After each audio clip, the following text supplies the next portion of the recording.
Hello, my name's Tammy. Today we're going to be talking about grief and the holidays, something most people want to avoid thinking about during this time of year, but if you're like me, it is inevitable. So this is a little bit about just some of my experiences and my personal opinion on grief. I'm not a medical professional, but I have lost people in my life like most of us have. If you are new here, don't forget to subscribe, leave a comment, share, all the things. I like talking about grief, wellness, spirituality, and just really being a 30-something. And if we're not already connected on the socials, my handle, you can find me on all the socials at TammyU_wellness. Also, if grief is a topic that you've been wanting more insight on or just advice, I have my podcast episodes, and that podcast is called The Path to Transformation, and it is on Spotify and Apple. Let's hop in. I lost my mom 5 years ago, and I've lost all of my grandparents minus one. And losing my mom just rocked my world in the worst way. And it was unexpected, so I didn't expect her to pass. But I really wish that I had thought to find somebody or just find resources at that time to help support.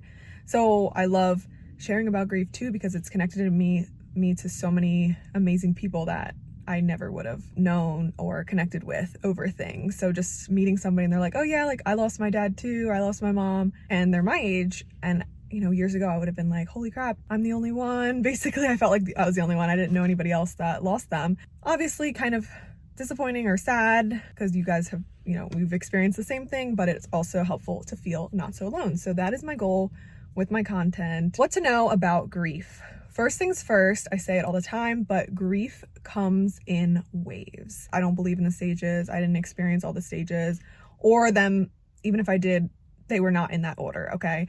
I don't know, when people are like, the stages of grief, like somebody said it on my last video, stages of grief.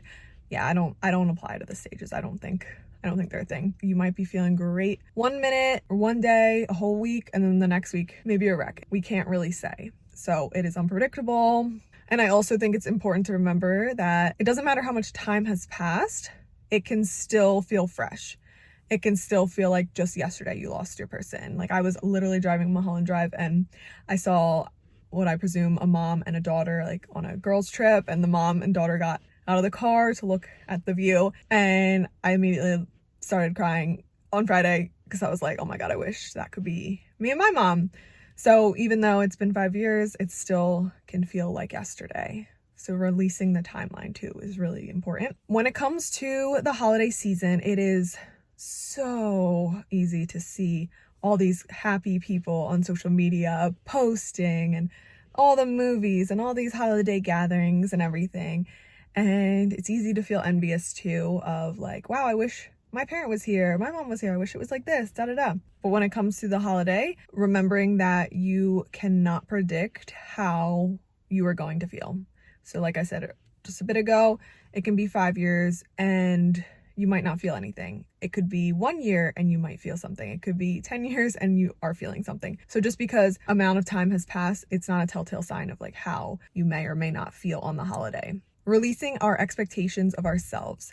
So expecting ourselves to feel one way, to be able to deal with sitting through dinner. You very well might not feel okay. We really don't know. So releasing that expectation, but also allowing for some self-compassion and understanding as you navigate this season, this process, this new thing that you are experiencing. Not beating ourselves up. How am I crying? It's been 10 years. Why am I feeling this way? No, it's just so important to have that compassion and that self-love.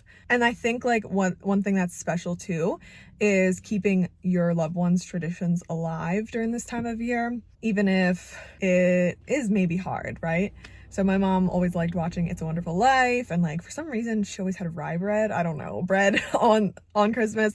So I'm gonna be in my pajamas pretty much all day watching movies, and I very well might get some rye bread or whatever to eat. And that's kind of will be my way of honoring and remembering her and thinking about her.